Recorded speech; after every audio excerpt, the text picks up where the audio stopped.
Bonjour à tous, à travers cette vidéo, on va voir ensemble le mode collaboratif, le mode projet de l'outil Teams. Donc, par rapport aux différents onglets, on va se retrouver là sur l'onglet, sur le bandeau sous fond violet équipe. Et donc l'avantage de Teams, c'est ce que je vous indiquais en présentation, c'est un outil collaboratif qui fonctionne principalement en mode projet, que nous on a dévié pour notre utilisation au centre contractuel. Donc lorsqu'on est sous équipe, c'est des formes de groupes différents avec lesquels on peut converser et avec qui on peut partager des documents.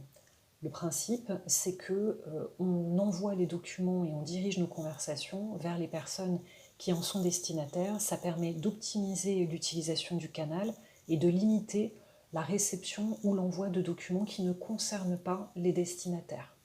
Donc vous voyez que là, par exemple, me concernant sur mon profil, j'ai une équipe manager 2C, donc qui est à usage exclusif et que vous ne voyez pas sur vos écrans. J'ai une équipe qui correspond à mon équipe Hélène. L'équipe qui s'appelait avant, ce matin, télétravailleur 2C et que nous avons renommé équipe 2C pour y accueillir tous nos nouveaux dont vous faites partie, et une équipe mobilité bancaire.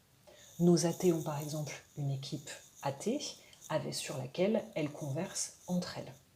Donc le principe de ces équipes, de ces groupes, c'est d'identifier si on a plusieurs personnes qui sont concernées par un sujet.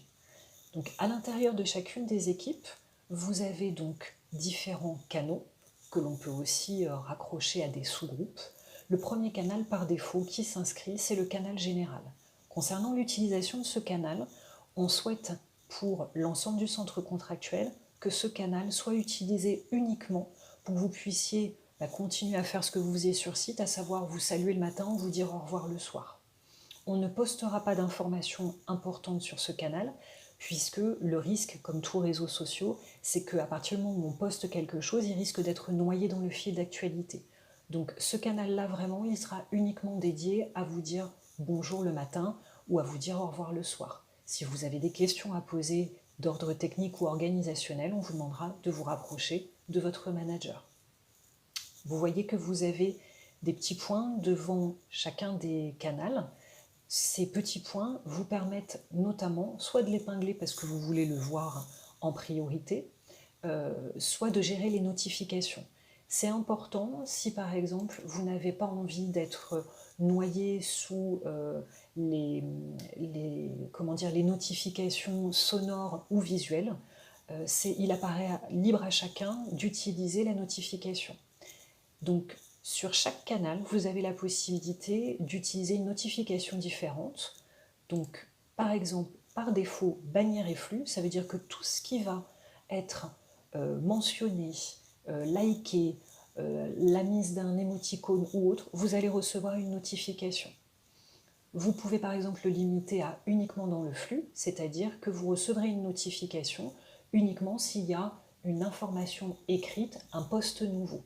Ou vous pouvez faire le choix tout simplement de le désactiver. Si vous ne souhaitez pas par exemple recevoir toutes les notifications des gens qui se disent bonjour le matin sur l'outil général, vous pouvez en effet désactiver.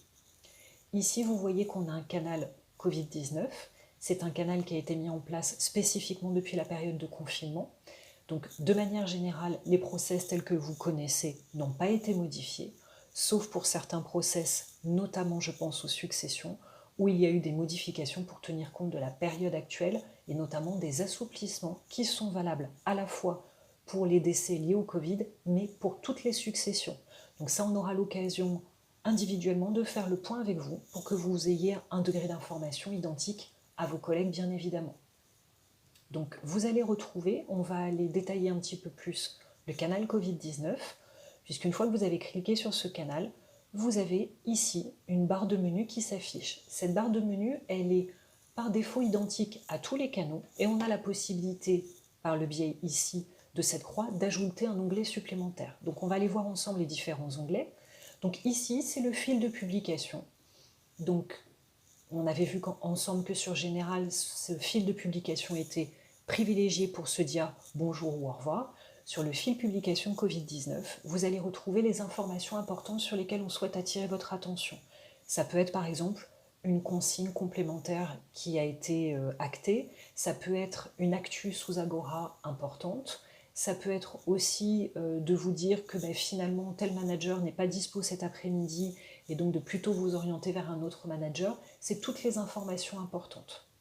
Donc vous avez la possibilité d'avoir des posts sous forme d'annonces qui là sont faits pour attirer l'œil, ou alors des messages comme vous les retrouvez sur le fil d'actualité. Ici vous avez l'onglet fichiers qui vous permet de retrouver tous les fichiers qui ont été téléchargés sous Covid-19. Je vous laisse découvrir également au fur et à mesure les différents onglets. Ici, c'est un onglet qui a été mis principalement pour aider, lorsque on a démarré le confinement, à savoir comment est-ce qu'on s'enregistre sur EuroQuartz. Ce qui est acté depuis le début du confinement continue après le 11 mai, c'est-à-dire qu'il y a une suspension pour le moment du badgeage, c'est-à-dire que notre service RH nous a indiqué donc que pendant cette période particulière et jusqu'à nouvel ordre, il n'y avait plus de badgeage. Ça entraîne donc une suspension des horaires variables au profit des horaires fixes. Donc là, sur les semaines qui nous concernent, puisque tout ce qu'on vous indique là, c'est valable jusqu'au 2 juin, date à laquelle le gouvernement et notre direction reviendra vers nous pour des précisions complémentaires concernant le déploiement et le déconfinement progressif. Donc 7h21 par jour, avec des horaires qui vous seront communiqués via cet outil, donc via cet onglet auto-positionnement, où vous allez retrouver un tableau avec les différents horaires. Donc avec les 7h21, il y a une partie de l'équipe qui est d'ouverture le matin, une autre partie qui est d'ouverture le soir, avec 1 heure pour la pause déjeuner, et ce tableau vous indique à quelle heure vous démarrez, à quelle heure vous terminez et sur quelle plage horaire vous déjeunez. Concernant les collègues qui viennent de reprendre l'activité, vos managers reviendront vers vous pour vous communiquer ultérieurement votre planification.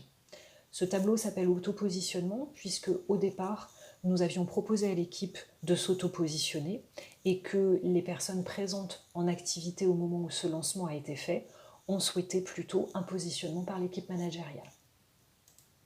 Vous allez retrouver ici aussi un onglet qui est important. Vous allez retrouver toutes les consignes techniques dérogatoires dont je vous parlais tout à l'heure. Au-delà de vos process qui restent valables, vous verrez ici s'il y a des consignes techniques dérogatoires et vous retrouverez aussi tous les comptes rendus de réunions communes qui ont été faites depuis le début du confinement. Cet onglet consignes techniques, il est hébergé par l'outil OneNote. Donc c'est un outil qui peut parfois connaître quelques ralentissements.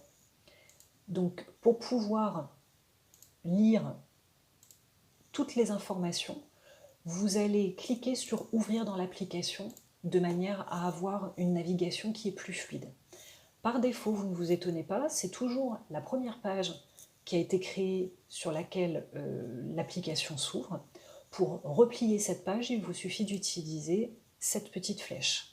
Et donc là, vous arrivez sous OneNote qui fonctionne sous forme de classeur avec des onglets.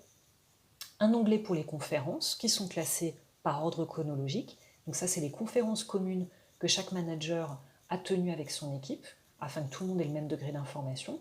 Un onglet consignes techniques où vous allez retrouver par domaine d'activité, VAM, habitation, etc. toutes les consignes qui ont été données depuis le début du confinement. Un planning soutien technique, mais j'y reviendrai plus tard puisque Johan a créé un nouveau canal dans Équipe 2C pour y accéder plus facilement. Et un onglet astuces outils, puisque depuis le début du confinement, vous êtes souvent ceux qui trouvaient les solutions de contournement pour les problèmes techniques rencontrés par vos collègues, et j'ai tenté de les répertorier. Évidemment, ce n'est pas une liste exhaustive, et s'il y a d'autres mises à jour ou informations, que ce soit dans astuces ou dans consignes techniques, n'hésitez pas à solliciter votre manager référent pour qu'on puisse mettre à jour les informations. Donc, comme je vous l'indiquais, vous retrouvez également ici donc, un canal planning soutien technique. Vous allez retrouver à partir du 11 mai le mode de fonctionnement que vous connaissiez sur site, à savoir des personnes qui sont identifiées comme soutien technique, donc en priorité les AT, mais lorsque les AT sont prises sur d'autres activités, c'est un manager, donc il y a 2 personnes par demi-journée, et le manager qui est d'ouverture et le manager de fermeture, Et nous allons d'ailleurs dès aujourd'hui rajouter une rubrique avec les ouvertures et les fermetures sur site pour que vous n'ayez qu'un seul tableau commun, que vous soyez en télétravail ou sur site. On a rajouté également les absences pour que vous sachiez quelles sont les personnes qui sont présentes ou quelles sont les personnes qui sont en congé ou absentes. Donc voilà pour le canal. On vous laissera de toute façon le temps nécessaire après cette présentation pour que vous puissiez vraiment accéder et aller voir les informations dont vous pouvez avoir besoin et qui ont été diffusées depuis le début. Je vous souhaite une bonne fin de journée et je vous dis à très vite pour une autre vidéo pour s'approprier l'outil Teams.